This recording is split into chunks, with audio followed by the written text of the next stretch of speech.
بسم اللہ الرحمن الرحیم الحمد للہ رب العالمین وصلی اللہ علی النبی الکریم وعلی آلہ واصحابہ اجمعین اما بعد۔ عبارت پڑھیے۔ بسم الله الرحمن الرحيم. وواجباته أي الحج 5 وهي ما يجب بترك الفدية. الأول إحرام من ميقات، فميقات الحج لمن بمكة هي، وهو للحج والعمرة للمتوجه من المدينة ذو الحليفة المسماه ببئر علي، ومن الشام ومصر والمغرب الجحفة، ومن تهامة اليمن يلملم، ومن نجد اليمن والحجاز قرن. الثاني ومبيت بمزدلفة. الثالث وبمنى، ومن المشرق ذات عرق، وميقات العمرة لمن بالحرم الحل، وأفضله الجعرانة فالتنعيم فالهديبية، وميقات من لا ميقات له في طريقة محاذاة الميقات الوارد إن هذاه في بر أو بحر، وإلا فمرحلتان من مكة. فيحرم الجائي في البحر من جهة اليمن من الشعب المحرم الذي يحاذي يلملم، ولا يجوز له تأخير إحرامه إلى الوصول إلى جدة، خلافا لما أفتى به شيخنا من جواز تأخيره إليها، وعلل بأن مسافتها إلى مكة كمسافة يلملم إليها. ولو أحرم من دون الميقات لزمه دم ولو ناسيا أو جاهلا ما لم يعود إليه قبل تلبسه بنسك، ولو طواف قدوم وأثم غيرهما. الثاني ومبيت بمزدلفة ولو ساعة من نصف ثان من ليلة النحر. الثالث ومبيت بمنى معظم ليالي أيام التشريك. نعم إن نفر قبل غروب شمس اليوم الثاني جاز، وسقط عنه مبيت الليلة الثالثة ورمي يومها، وإنما يجب المبيت في لياليها لغير الرعاء وأهل السقاية. الرابع وطواف الوداع. الخامس ورمي بحجر وتجبر، وسننه غسل لإحرام ودخول مكة ووقوف وتطيب قبيله. وطواف الوداع لغير حائض ومكي إن لم يفارق مكة بعد حجه. ورمي إلى جمرة العقبة بعد انتصاف ليلة النحر 7، وإلى الجمرات الثلاث بعد زوال كل يوم من أيام التشريق 7 مع ترتيب من الجمرات. بحجر أي بما يسمى به ولو عقيقا، وباللورا ولو ترك رمي يوم تداركه في باقي أيام التشريك، وإلا لزمه دم بترك 3 رميات فأكثر. وتجبر أي الواجبات بدم، وتسمى هذه أبعاضا. یہاں سے حج کے واجبات کا تذکرہ صاحب کتاب فرما رہے ہیں کہ حج کے اندر واجبات کتنے ہیں۔ حج میں واجب اور رکن میں فرق ہے۔ واجب سے مراد ایسا امر اور ایسا عمل کہ اس کو اگر ترک کیا جائے تو اس کی تلافی دم کے ذریعے ہو جاتی ہے۔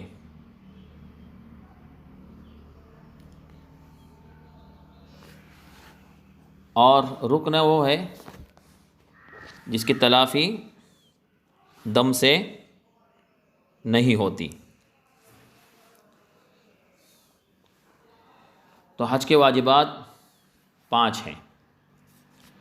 نمبر 1 میقات سے احرام باندھنا، نیت کرنا، اور نمبر 2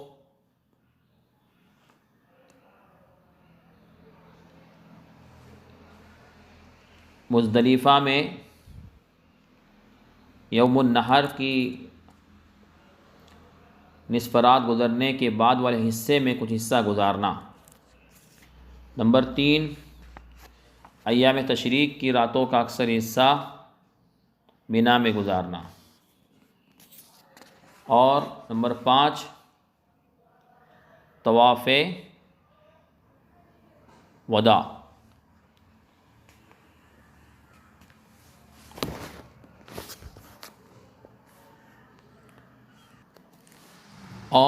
پانچواں لیلۃ النحر کی نصف رات کے بعد جمر عقبہ کی رمی کرنا 7 کنکر کے ذریعے.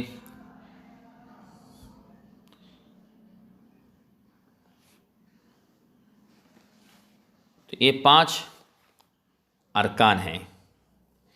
اسی طرح ایام تشریق کی راتوں میں ہر دن ایام تشریق میں زوال کے بعد ہر روز زوال کے بعد تینوں جمروں کی رمی کرنا. تو یہ 5 ارکان ہیں، 5 واجبات ہیں حج کے. اس کو تفصیل کے ساتھ صاحب کتاب ابھی یہاں سے بیان فرما رہے ہیں. تو سب سے پہلا واجب میقات سے احرام باندھنا. نیت کرنا ایک مستقل رکن ہے، لیکن اس کو میقات سے نیت کرنا اور میقات سے احرام باندھنا یہ واجب ہے. اب میقات کی 2 قسمیں ہیں، میقات زمانی، میقات مکانی. میقات زمانی سے مراد نیت کرنے کا، حج کی نیت کرنے کا زمانہ. تو قرآن کریم میں اللہ کا ارشاد ہے الحج اشہر معلومات. تو حج کے مشہور اور متعین مہینے ہیں. تو اس سے مراد شوال،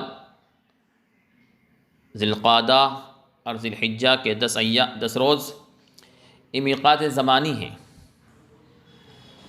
حج کے لیے. اور عمرے کے لیے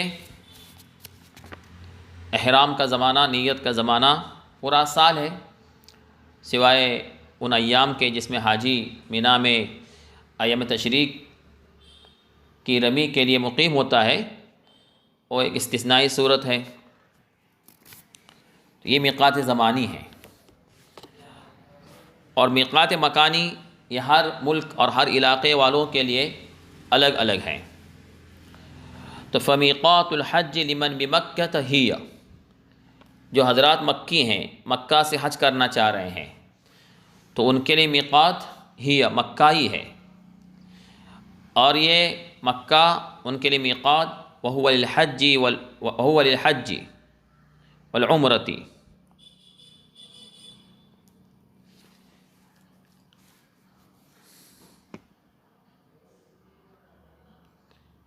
تو اہل مکہ کے لیے مکہ ہی میقات ہے حج کا. اور ان کے لیے عمرہ کرنا ہے تو پھر عمرے کے لیے مقام حل میں آنا ہے. ان کے لیے مقام حل میں آ کر عمرے کا احرام باندھنا ہے.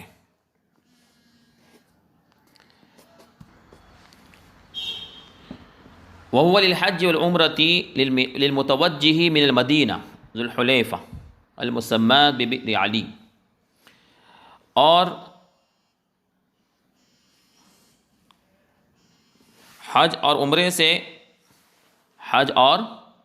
عمرے کے لیے مدینہ کی طرف سے آنے والوں کے لیے میقات ذو الحلیفہ ہے، جسے بئر علی بھی کہا جاتا ہے. اور یہ بالکل مشہور اور معروف جگہ ہے کہ مدینہ کی طرف سے آنے والے لوگ وہاں پر آ کر احرام باندھتے، نیت کرتے ہیں. اسی طرح ہمارے ملک سے جو لوگ مدینہ پہلے چلے جاتے ہیں اور پھر مدینہ سے مکۃ المکرمہ آتے ہیں، تو مدینہ جاتے وقت تو بغیر نیت کے چلے جاتے ہیں احرام کے. اور پھر مدینہ سے جب مکۃ المکرمہ حج کے لیے آتے ہیں یا عمرے کے لیے آتے ہیں، تو اس وقت وہ اپنا احرام اسی مقام سے باندھتے ہیں، ذو الحلیفہ سے. ومن الشام ومصر والمغرب، شام، مصر اور مغرب کی طرف سے آنے والوں کے لیے مقام جحفہ یہ میقات ہے. اور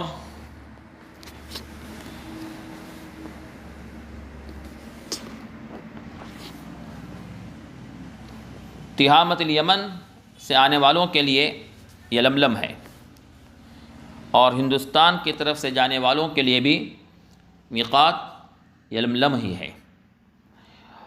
نجد یمن اور نجد حجاز کی طرف سے آنے والوں کے مقام قرن ہے۔ مشرق کی طرف سے آنے والوں کے لیے ذات عرق۔ تو یہ میقات کے مقامات ہیں جہاں سے احرام باندھنا ہے۔ یہ تو حج کا ہوا۔ ومیقات العمرۃ لمن بالحرم الحل، کہ عمرے کا میقات ان لوگوں کے لیے جو حرم میں ہیں، ان کو حل میں آنا ہے، مقام حل میں آ کر احرام باندھنا ہے، یعنی حرم سے باہر نکلنا ہے۔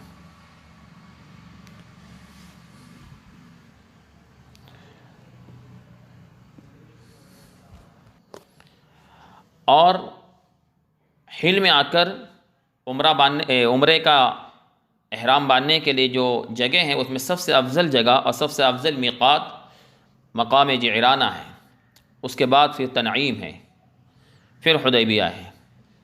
لیکن زیادہ تر لوگ مقام تنعیم جو مسجد عائشہ سے بھی معروف اور مشہور ہے، وہیں سے عمرے کا احرام باندھتے ہیں، اس لیے کہ صدیقہ رضی اللہ تعالی عنہا نے اپنے عمرے کا احرام وہیں سے باندھا تھا۔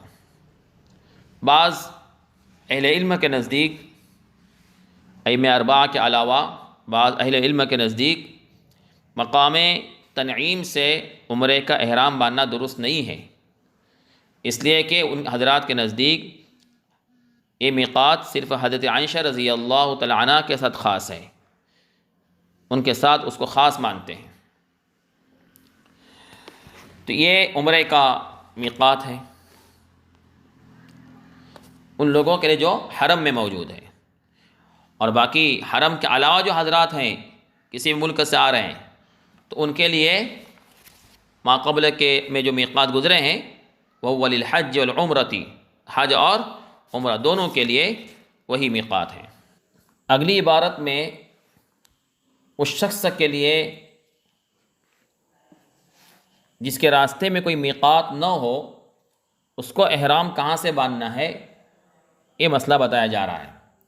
تو میقات من لا میقات له فی طریقہ، یعنی اس شخص کے لیے میقات جس کے راستے میں کوئی میقات نہ ہو، تو اس کو کہاں سے احرام باندھنا ہے؟ محاذات المیقات الوارد ان حاذاہ فی بر او بحر۔ تو اس شخص کے لیے کسی دوسرے راستے کے میقات کے مقابل میں آنے کے بعد احرام باندھنا ہے، یعنی آپ جس راستے سے گزر رہے ہیں اس میں تو کوئی میقات نہیں ہے، لیکن آپ کے سفر کے دوران آپ کسی دوسرے راستے کے میقات کے بالکل مقابل آ جائے تو اس وقت آپ نیت کریں گے، چاہے پھر وہ دوسرا راستہ سمندری ہو یا پھر خشکی کا راستہ ہو، جو بھی راستہ ہو اس راستے میں میقات ہے، اور وہ میقات آپ کے راستے سے گزرتے وقت آپ اس کے مقابل میں آئے تو اس وقت آپ احرام باندھیں گے۔ لیکن ہو سکتا ہے کہ آپ کو کوئی ایسا راستہ مل ہی نہیں رہا ہے، یا راستہ تو ہے دوسرا کوئی لیکن اس کے اندر کوئی میقات نہیں ہے، تو آپ جس راستے سے گزر رہے ہیں تو آپ کے لیے کوئی بھی میقات نہیں مل رہا ہے، تو ایسی صورت میں وَإِلَّا فَمَرْحَلَتَانْ مِن مکہ، مکہ المکرمہ سے 2 مرحلے پہلے ہی آپ نیت کریں گے، احرام باندھیں گے، یعنی مسافت قصر سے پہلے، یعنی مسافت قصر کے فاصلے سے پہلے ہی آپ جب مکہ المکرمہ پہنچنے کے لیے اتنا فاصلہ باقی ہو اس وقت آپ نیت کریں گے، احرام باندھیں گے۔ اس لیے کہ کوئی بھی میقات مکہ المکرمہ سے اس سے کم فاصلے کے اندر نہیں ہے، بلکہ ہر میقات اس سے بھاری ہے، چونکہ اس کے لیے کوئی میقات نہیں ہے، اور کسی اور دوسرے راستے کا میقات کے اس کو مل بھی نہیں رہا ہے، اس لیے اب اس کے اور مکہ المکرمہ کے درمیان اتنی مسافت سے کم فاصلے پر اب کوئی میقات نہیں ہے، اس لیے اب وہ 2 مرحلے پہلے ہی، مکہ المکرمہ سے 2 مرحلے پہلے ہی احرام باندھے گا۔ اس کی ایک مثال دے رہے ہیں، فَيُحْرِمُ الْجَائِ فِي الْبَحْرِ مِنْ جِهَةِ الْيَمَنِ مِنَ الشَّعْبِ الْمُحَرَّمِ الَّذِي يُحَاذِي یلملم۔ یلملم میقات ہے۔ اب جو ہے یمن سے آنے والا شخص، سمندری راستے سے آنے والا شخص، اب اس کے لیے کوئی میقات نہیں ہے، تو اب اس راستے سے آنے والے شخص کے لیے یلملم مل رہا ہے، تو جب یلملم کے محاذات میں جب آئے گا تو اس وقت وہ نیت کرے گا۔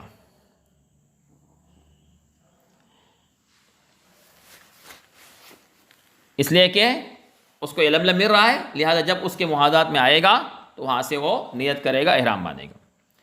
وَلَا يَجُوزُ لَهُ تَأْخِيرُ إِحْرَامِهِ إِلَى الْوُصُولِ إِلَى جَدَّةٍ۔ اس کے لیے یعنی اس راستے سے آنے والے شخص کے لیے، یمن کی طرف سے، جہت یمن کے سے آنے والے شخص کے لیے اب جدہ پہنچنے تک احرام کو مؤخر کرنا جائز نہیں ہے، بلکہ یلملم کے محاذات میں آتے ہی وہ احرام باندھ دے گا۔ خلافا لما افتى به شیخنا، برخلاف اس فتوے کے جو فتویٰ ہمارے شیخ نے دیا ہے، شیخ ابن حجر رحمۃ اللہ علیہ نے، وہ کیا فتویٰ ہے کہ من جواز تاخیر الیہا، وہ کہہ رہے ہیں کہ جدہ پہنچنے تک اس کو تاخیر کرنا جائز ہے، یعنی وہ جدہ تک احرام کو مؤخر کر سکتا ہے اور وہاں سے احرام باندھ سکتا ہے۔ انہوں نے اس کی علت کیا بیان کی، وعلل بأن مسافتها الى مکہ کمسافت یلملم الیہا، وہ کہہ رہے ہیں کہ جدہ سے مکہ المکرمہ تک کا جو فاصلہ ہے، یہ فاصلہ اتنا ہی ہے جتنا کہ یلملم سے لے کر مکہ المکرمہ تک ہے، جتنا فاصلہ یلملم سے مکہ المکرمہ تک ہے۔ تو جب یلملم میں وہ احرام باندھا جا سکتا ہے تو اتنا ہی فاصلہ جدہ سے مکہ المکرمہ تک ہے، اس لیے جدہ تک وہ احرام کو مؤخر کرنا درست ہے اور وہاں سے احرام باندھنا جائز ہے۔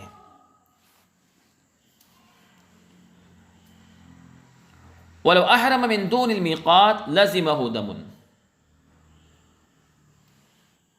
لیکن آج ہم جو سفر کر رہے ہیں تو جدہ تک احرام کو اور نیت کو مؤخر کرنا جائز نہیں ہے، اس لیے ہمیں سب سے پہلے کون سا میقات ملتا ہے، یلملم ملتا ہے۔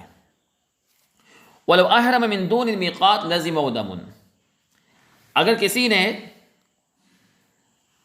حج یا عمرے کی نیت سے جانے والے شخص نے میقات کو چھوڑ کر، میقات پار کر کے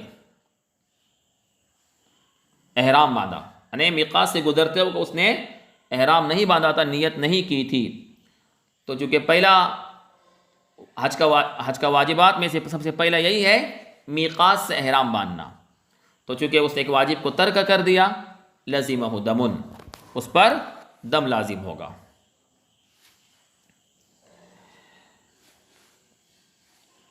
وَلَوْ نَاسِيًا أَوْ جَاهِلًا، اگرچہ وہ بھول کر گزر رہا ہے یا جہل کی وجہ سے اس نے میقات سے احرام نہیں باندھا، ہر حال میں اس پر دم لازم ہوگا۔ لیکن اگر وہ واپس لوٹ رہا ہے حج کے اعمال میں مشغول ہونے سے پہلے یا عمرے کے افعال میں مشغول ہونے سے پہلے، اور پھر یلملم سے دوبارہ نیت کر کے احرام باندھ کر دوبارہ جا رہا ہے تو دم ساقط ہو جائے گا۔ اسی لیے آگے کہہ رہے ہیں ما لم يعد الیہ قبل تلبس بنسک، جبکہ وہ نسک میں مشغول ہونے سے پہلے میقات کی طرف نہ لوٹے۔ ولو طواف قدوم، اگرچہ طواف قدوم کیوں نہ ہو، یعنی طواف قدوم حج افراد یا حج قران کو جانے والا آدمی طواف قدوم کرتا ہے، تو طواف قدوم بھی اگر شروع کیا تو پھر اب وہ لوٹ نہیں سکتا، دم لازم ہو جائے گا اس پر۔ بلکہ تو اس لیے کہہ رہے ہیں طواف قدوم سے پہلے، طواف قدوم میں مشغول ہونے سے پہلے اگر وہ میقات آتا ہے اور احرام باندھتا ہے تو دم ساقط ہو جائے گا۔ اب یہاں پر ناسین اور جاہلن کی بات آئی تھی کہ نسیان اور جہل کی صورت میں دم تو لازم ہوگا، البتہ اس پر میقات سے احرام ترک کرنے کی وجہ سے گناہ نہیں ہوگا، لیکن نسیان اور جہل کے علاوہ عمدن اگر کوئی ایسا کرتا ہے تو اس صورت میں اس پر دم تو واجب ہوگا ہی، لیکن ساتھ ہی ساتھ وہ گنہگار بھی ہوگا، اس لیے کہ عمدن اس نے میقات سے احرام کو ترک کیا ہے۔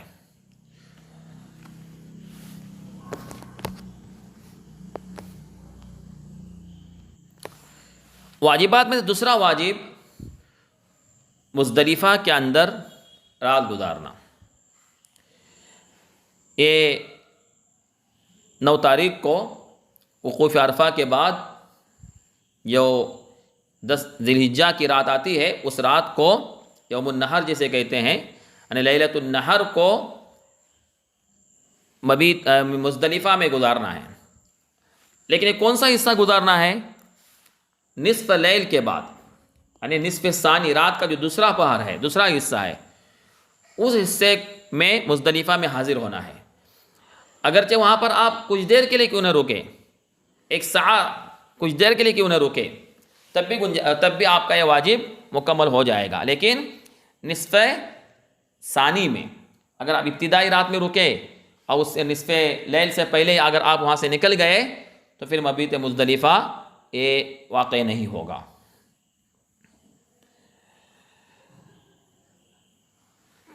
واجبات میں تیسرا واجب مبیت مینا۔ یہ ایام تشریق کی راتوں کا اکثر حصہ مینا میں گزارنا ہے، یعنی اکثر حصے سے مراد نصف سے زیادہ حصہ مینا کے اندر گزارنا ہے۔ نصف سے زیادہ حصہ یعنی ہر رات کا، پوری رات گزارے تو بہت اچھا ہے، لیکن کم سے کم نصف رات سے کچھ حصہ زیادہ مینا میں گزارنا ہے۔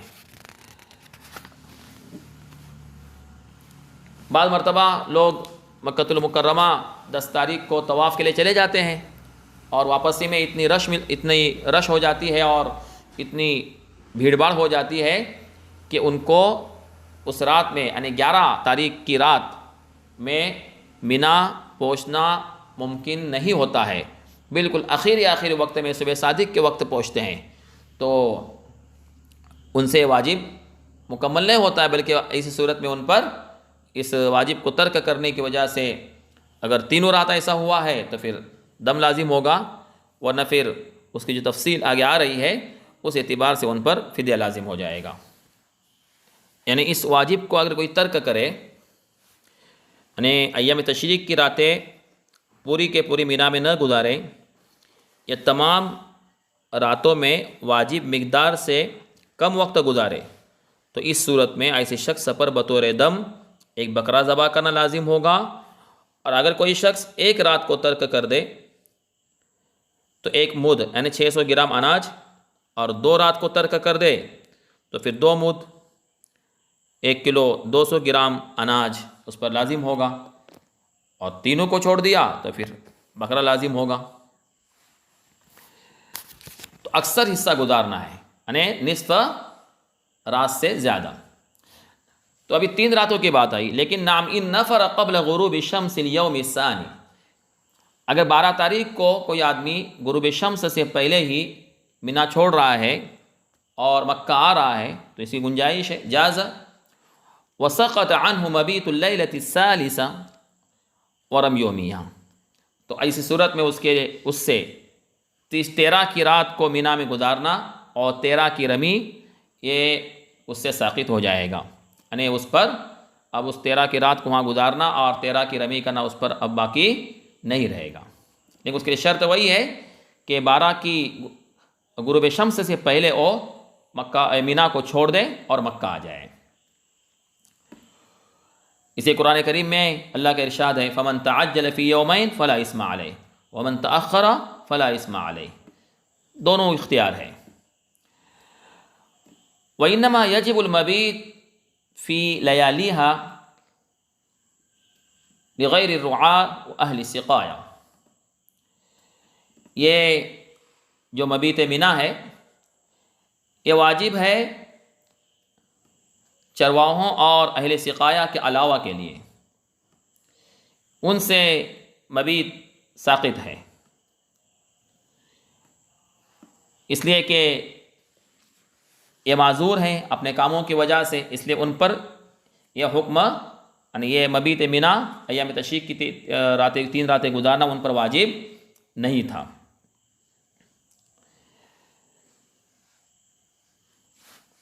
آج کل منا کا جو میدان ہے، حجاج کی کثرت کی وجہ سے بہت سے حاجیوں کو منا سے باہر رات گزارنا پڑتی ہے، اس کو منا جدید کہا جاتا ہے۔ تو ایسے لوگوں سے بھی یہ واجب مکمل ہو جائے گا، جو منا سے باہر رات گزار رہے ہیں، تو ان پر کوئی دم وغیرہ واجب نہیں ہوگا، اس لیے کہ یہ لوگ بھی معذور ہیں۔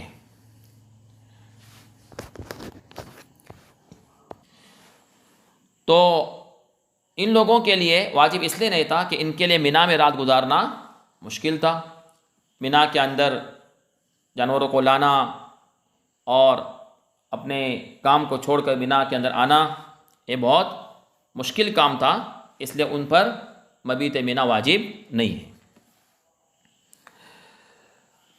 اسی طرح حج کے واجبات میں طواف وداع ہے، یہ واجب ہے۔ طواف وداع اس شخص پر واجب ہے جو مکہ المکرمہ کو چھوڑ رہا ہے،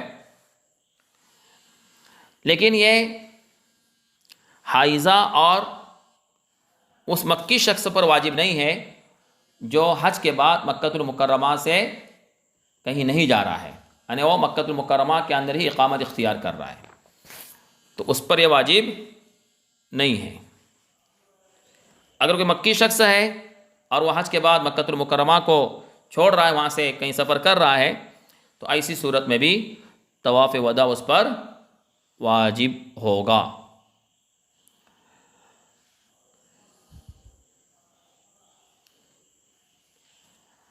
اگرچہ دیگر کتابوں میں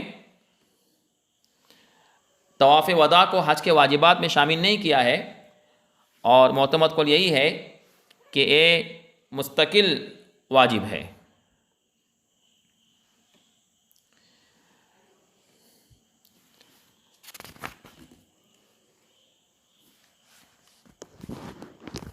اسی طرح حج کے واجبات میں وَالرَّمْيُ إِلَى جَمْرَةِ الْعَقَبَةِ بَعْدَ انتصاف لَيْلَةِ النَّحْرِ سَبْعًا، 10 تاریخ کو لیلۃ النحر کی نصف رات گزرنے کے بعد جمرہ عقبہ کی رمی کرنا،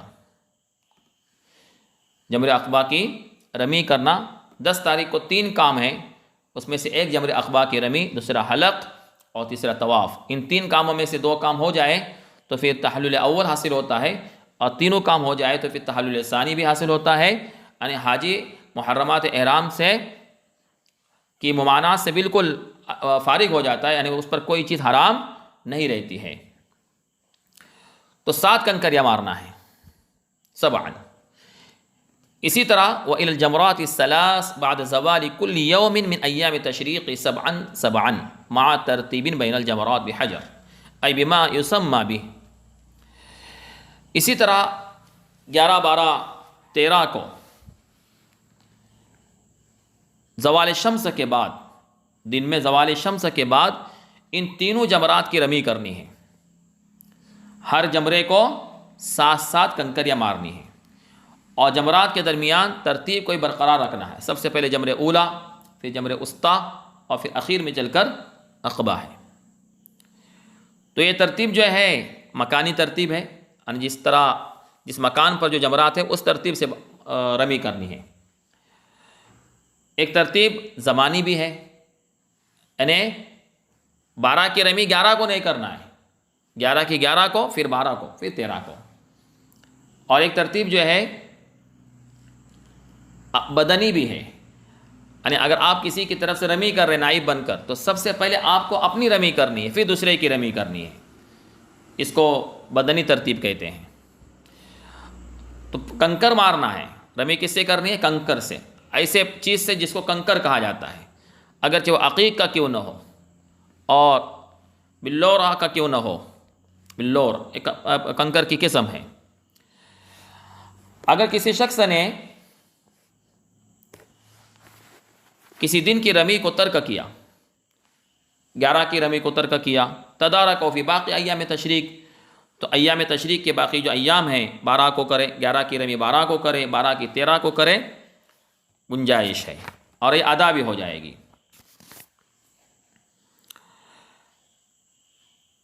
دن میں کرے یا معتمد قول کے مطابق رات میں کرے. اور اگر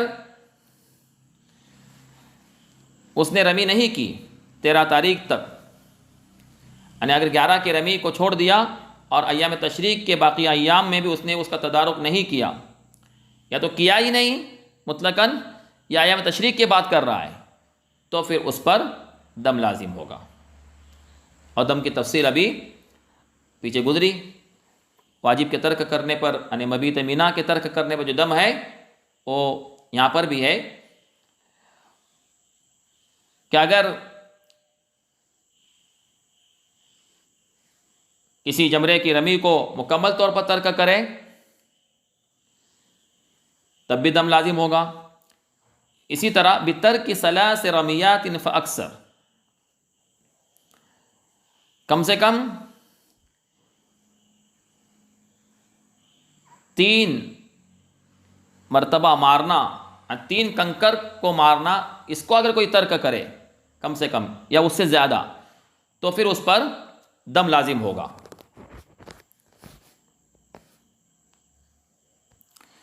مطلب یہ ہے کہ مکمل بکرا واجب ہونے کے لیے